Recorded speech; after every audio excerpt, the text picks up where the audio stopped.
Es un testimonio de la experiencia que vivimos como pareja con nuestra hija que tuvo cáncer y cómo sufrimos esas experiencias. Pues mi hija nació en los Estados Unidos. Pues mis hijos crecieron en la República Dominicana. Ahí nació nuestro hijo y siempre fueron muy buenos amigos, Amy y Bill o Billy, como lo conocen. Aquí nos ven en la fotografía. Hace 40 años nos pasamos a vivir en Costa Rica, en el Seminario de Nazareno, de las Américas, y luego en Guatemala como director regional. Otra vez mis hijos muy cercanos, muy amorosos unos con otros. Y fue en Guatemala que descubrimos que mi hija estaba sufriendo de dolor en la muñeca izquierda y hicieron 2 cirugías en Guatemala para ver qué estaba pasando y finalmente nos refirieron a expertos en oncología para ver qué estaba pasando y descubrimos que ella tenía cáncer en la muñeca izquierda. Y así fue que ella tenía 17 años cuando le amputaron el brazo izquierdo y siendo ella zurda, pues fue un momento bien difícil. Y luego perdió su pelo y pues fue un momento bien difícil. Pero comenzamos a aceptar la vida nueva que vivíamos y todo el mundo estaba orando, todos rogando a Dios que la sanara, que le diera vida. Y ella pues continuó su vida y pues tristemente o penosamente a los 20 años pasó a estar con el Señor. A pesar de todas las oraciones de todos los santos. Si la cantidad de oración sana, pues ella debía haberse sanado. Si la cantidad de oración, o si gente con fe saben orar, también ella debía haberse sanado. Pero Dios nunca rinde su soberanía. Dios es Dios en su trono eterno. Y rogamos y pedimos y hasta peleamos, pero siempre al final, como Jesús dijo, hágase tu voluntad y no la mía. Y así fue que ella falleció, tenía 20 años, faltando solo 3 semanas para casarse con un joven que luego fue misionero en Jordania y hoy está ministrando como misionero nazareno en Etiopía. Fue un momento bien difícil. La muerte de ella fue bien difícil. Y luego de la muerte de mi hija, pues mi esposa se sintió un poco mal porque teníamos una cantidad enorme de tarjetas y cartas que la gente nos mandó y decían, oh, cómo sentimos la muerte de Amy. Y cada vez que empezábamos a leer las cartas nos sentíamos tan mal que comenzamos a llorar profundamente. Entonces era tan difícil que sencillamente pusimos todas las cartas y todas las tarjetas en una caja. Yo era en esa época superintendente de distrito viviendo en Baltimore, en Estados Unidos, y pusimos todo en la caja, en la esquina de la casa y lo dejamos ahí. Un par de meses después, mi esposa se sentía un poco apenada de que no habíamos leído las tarjetas y las cartas y empezó a sacarlas. La primera que abrió decía a puño escrito: sentimos la muerte de Amy, pero la gracia de Dios será suficiente. Y después ella pues agarró otra tarjeta y otra vez escrito a mano: la gracia de Dios será suficiente. La tercera tarjeta a mano decía: será suficiente la gracia de Dios. Y la cuarta y la quinta, 10 tarjetas que sacó de la caja y las 10 a mano, a puño, decían: la gracia de Dios será suficiente. En ese momento mi esposa dijo en voz muy alta en la casa distrital: no, la gracia de Dios no es suficiente. Pues en ese momento yo preferí no decir nada, porque esto es entre mi esposa y Dios, y yo no me meto en pleitos ajenos, ¿verdad? Entonces, en ese momento, Dios le habló. Dios le habló con una voz muy sutil por su espíritu, y dijo: Tony, estás muy cansada. Me acusas de que la gracia que te doy no es suficiente. Pues quiero que mañana, después que descanses y duermas, vayas a la Biblia y examines lo que dice la palabra de Dios en cuanto a mi gracia es suficiente. Pero por ahora descansa, duérmete, estás muy cansada. Y así fue. El día siguiente sacó mi esposa su café con leche, sacó su léxico griego, porque había estudiado un poco de griego para esa época, y buscó la cita que aquí vamos a ver cuando Pablo escribe a los Corintios. Dada la extraordinaria grandeza de las revelaciones. Por esta razón, para impedir que me enalteciera, me fue dada una espina en la carne. Acerca de esto 3 veces he rogado al Señor que lo quitara de mí. Y él me ha dicho, te basta mi gracia, pues mi poder se perfecciona en la debilidad. Por tanto, muy gozosamente me gloriaré más bien en mis debilidades para que el poder de Cristo more en mí. Por eso me complazco en las debilidades, insultos, privaciones, persecuciones, angustias, por amor a Cristo. Porque cuando soy débil, entonces soy fuerte. Mi esposa fue a estudiar esa palabra, suficiente, basta, mi gracia. En griego la palabra es arqueo, que traducido es apenas o suficiente. Estás rodeado, arqueo, estás rodeado de muros y de repente un muro se abre y puedes escapar. O arqueo significa que vas en un rumbo y sutilmente Dios cambia el rumbo a otro rumbo. Arqueo. Hay un pasaje paralelo que usa ese mismo verbo en griego, en hebreos, sea vuestro carácter sin avaricia, contentos, es decir, suficiente con lo que tenéis. ¿Por qué? Arqueo, es suficiente. Él mismo ha dicho, nunca te dejaré ni te desampararé. Y otra referencia bíblica es la parábola de las 10 vírgenes que tenían sus lámparas esperando al novio, 5 insensatas y 5 prudentes. Y cuando esperaban al novio, se les agotaba el aceite a las insensatas, pidieron aceite a las prudentes para sus lámparas. Se recuerdan que las prudentes dijeron, no, no sea que no haya suficiente, es la palabra arqueo, que no haya suficiente para nosotras y para vosotras. Ir a los que venden y comprar para vosotras. Y como saben, pues cuando salieron, perdieron la entrada, llegó el novio. La palabra arqueo entonces significa que es apenas, tenemos suficiente solo para nosotras, no nos sobra nada, no tenemos un poco de sobras para darte, no tenemos aceite extra, tenemos apenas suficiente. Y estudiando estos pasajes, mi esposa recibió del Espíritu Santo esta palabra. Mi esposa es mística y Dios le habla, y a veces Dios me habla a mí con la voz de mi esposa también. Entonces, Tony dijo al Espíritu Santo, Tony, este será el año más difícil de toda tu vida. Tu hija ha muerto, tu mejor amiga ha muerto.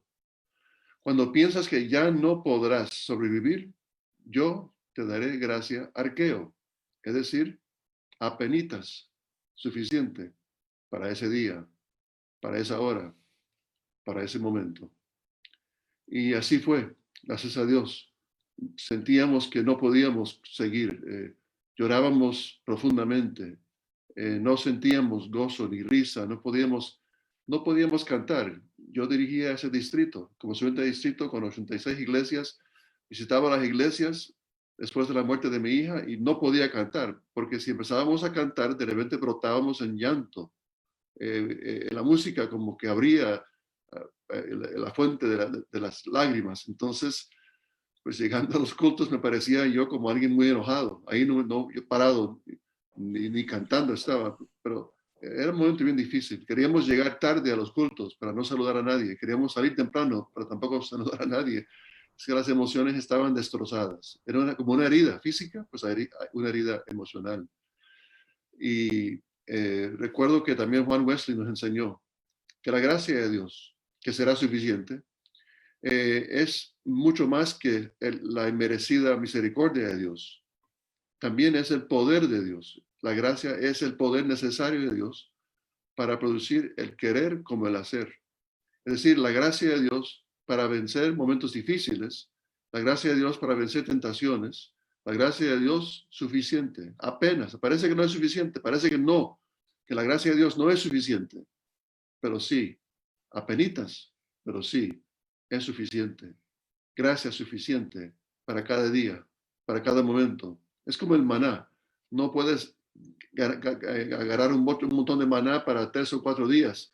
Se dañaba El maná era para ese día. Y la gracia que Dios te da y me da a mí es gracia para ese momento, para superar cualquier crisis.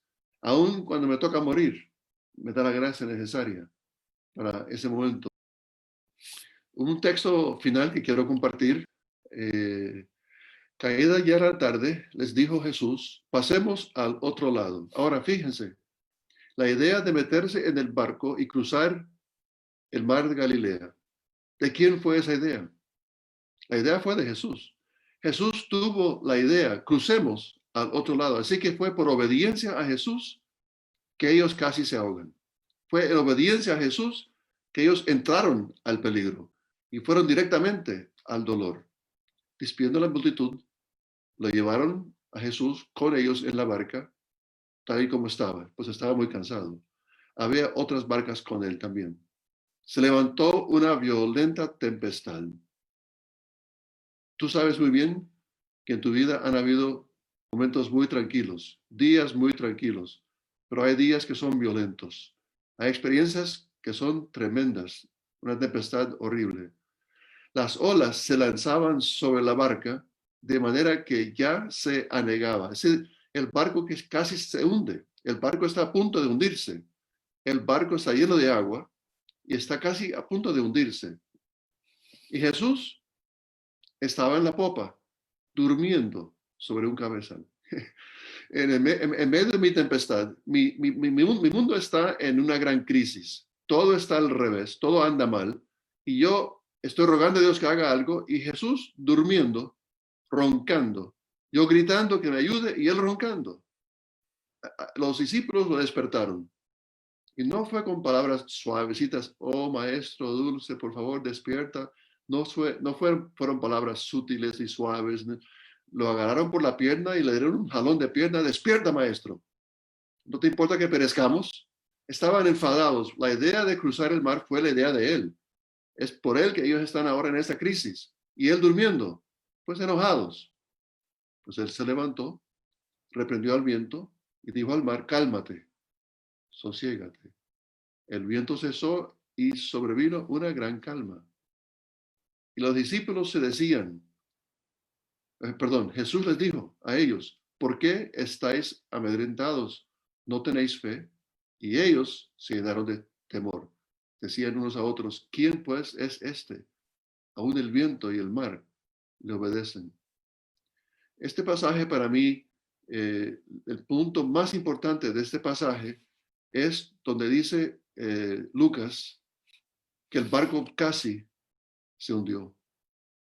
¿Por qué para mí es tan importante? Porque tú puedes ponerle cuantos adjetivos quieras. Es decir, el barco casi se hundió. Es decir, que casi. Y cuantos casi les pongas, no importa, porque no se hundió. ¿Qué diferencia hay entre un barco que se hunde y uno que casi se hunde? Pues hay una enorme diferencia. Un barco se hunde, pero el otro no se hunde, casi se hunde. Está bien, si tú quieres ir en Titanic, ve en el Titanic. Yo prefiero ir en uno que sea casi Titanic. Yo quiero uno donde no se hunde el barco. Y cuando lleguemos al cielo, yo creo que mi barquito va a llegar al cielo, va a estar lleno de agua, casi se hunde mi barquito, las olas y la tempestad hizo desastre con mi vida. Y los que están mirando la entrada de mi barquito a la bahía dirán, mira ese barco Porter, es increíble que no se hundió, mira lo que le pasó, mira todo lo que sucedió, mira y no se hundió. Y yo diré humildemente, por la gracia de Dios, por la arqueo gracia de Dios llegué, no por mis obras, no por mis buenos esfuerzos, ni por mis logros. Llegué por la gracia arqueo, que fue apenas suficiente, pero sí fue suficiente. No se hundió el barco, llegué. La gracia arqueo que Dios me ha dado para llegar a este momento. Y ustedes, sea cual sea la tempestad que están viviendo, sea que la tempestad fue hace unos 2 años, 5 años o la semana pasada, no importa, hoy mismo, cualquiera que sea la tempestad, hazte la pregunta, ¿será que Jesús todavía está en mi barco? Porque cuando hay una gran tempestad, están tirando todas las cosas para que no se hunda el barco, tirando todas las cosas fuera del barco. De repente ves a Jesús durmiendo, pues dices, mejor lo tiramos a él también, porque es peso plomo él aquí. Cuando estés en tu crisis, tirando cosas de tu vida, no tires a Jesús de tu vida, abrázalo más. Aún con llanto, aún con lágrimas, aún con cólera contra él, abrázalo y no lo sueltes, no lo sueltes, porque él es tu gracia y él te dará la gracia que necesitas, la que será suficiente para este momento, para este día. Oremos.